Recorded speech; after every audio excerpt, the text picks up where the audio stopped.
Alright, welcome to another Big Bet Gaming YouTube video. Again, this whole thing is continued over from the Big Bet Gaming TikTok and that whole extravaganza that I do over on that little app, which is a little bit different, a little more fun sometimes, and then this is a little more fun sometimes, so it's always good to have some variety.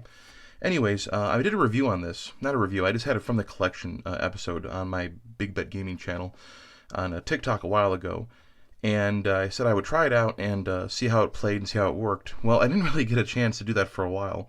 But then recently my wife and I started playing through Final Fantasy IX, and since this controller was meant for essentially RPGs and other like odd games that didn't require a whole lot of two-handed dexterity, I thought I'll try it out.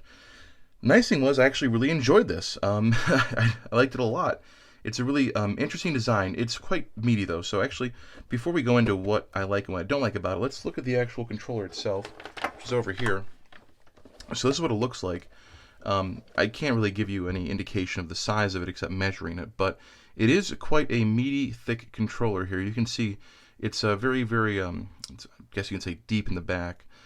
It's not the most comfortable grip in the world. This is kind of how you're supposed to hold it, I believe. Your X back here and your O back here. Sorry, your circle, as they would say. So it's not the worst thing in the world. It definitely needs a little bit of revision in terms of how you grip it or hold it, I think. I don't think... My hand is kind of like chunky and stubby. I think that's pretty common for a lot of people nowadays, so it definitely isn't the greatest thing in the world, but it definitely doesn't hurt either. So your X, your circle back here, which makes sense. The front is where things get a little more interesting. They have copied the triangle and the square buttons on both sides of the controller, and I guess that's so you can hold in either hand, and you're left-handed or right-handed, wouldn't matter. You can have access to these buttons as usual. Obviously, the L buttons and the R buttons are not as accessible because you don't really need them that often, I'm guessing. This came to be a little bit of a pain when it came to Final Fantasy IX on the world map, trying to rotate the world map around. So it wasn't the most intuitive thing in the world, but the triangle and the square definitely worked out pretty well. The start and select button up here, I kept accidentally hitting start or select depending on which hand I put it in because it was so close to triangle. And I kept going for the menu and then I'd pause the game. So this placement here is a little bit too close in my opinion, but it's nothing like game breaking. This isn't something you should use for like a game that requires a lot of precision and dexterity. You should just use this for things that can kind of just take their time and be chill experiences. That's what I would recommend at least. Other than that, the D-pad, it's stiff. You know, back in the day, third-party controllers and D-pads were not known for being good. And this kind of just keeps that tradition going here because it's just so stiff. And I played a lot of this. I probably used this for a good 25 hours playing Final Fantasy IX, and it didn't ever seem to get any less stiff. The only nice thing it's good for is because it is that omnidirectional D-pad. In games like Final Fantasy VII for the original PlayStation that didn't support analog sticks, this is a nice little solution instead of trying to move your thumbs across up and to the right and up and to the left and any other directional combination. So it does have that going for it, which is kind of nice. But otherwise, really stiff, a little bit uncomfortable, but it does get the job done. It's serviceable. Now, it is officially licensed by PlayStation, by the way. This is a Sony licensed product. You can tell because it has the logo on both the controller and the box. So that's good. It did get the Sony official approval. I bought this brand new, actually, off of eBay recently. There's some company, I think it's in California, selling these things brand new. I'm guessing they found a warehouse of them, and instead of throwing them away, like why not? Let's just sell them on eBay and make some money off them. That's fantastic. So I bought this, finally used it for Final Fantasy IX. I was really enjoying using it, and then it just kind of didn't work.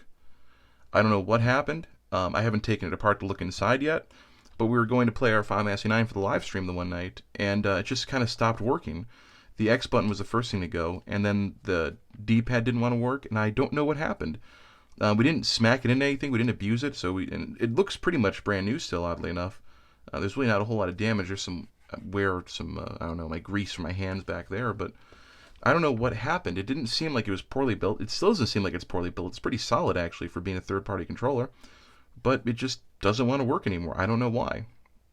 I'll take it apart in the meantime after I finish this video and see if I can find anything obviously wrong with it. But yeah, it's just kind of strange what happened there. So what I ended up doing is I ordered another one, and it should be here in a couple days.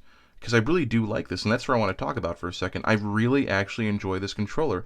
I didn't think I would. I saw this advertised in Clock Tower, the insert years ago, and I said, that looks really strange. Who would actually use that?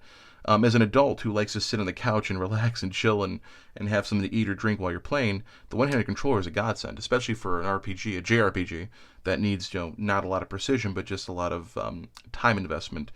So this is really nice if you want to avoid like having cramped hands or other problems that come with playing with a controller for too many hours. So it's really good for that, and I wish it worked more. I wish this had had a longer lifespan, and frankly, I'm kind of scared to rip into the next one because I don't want that to stop working either. But I guess that is the way it goes. But really, overall, I'd like to see something like this. I know they don't really make a whole lot of one-handed controllers anymore, but this would be perfect for even PlayStation 5 or an Xbox or any modern system.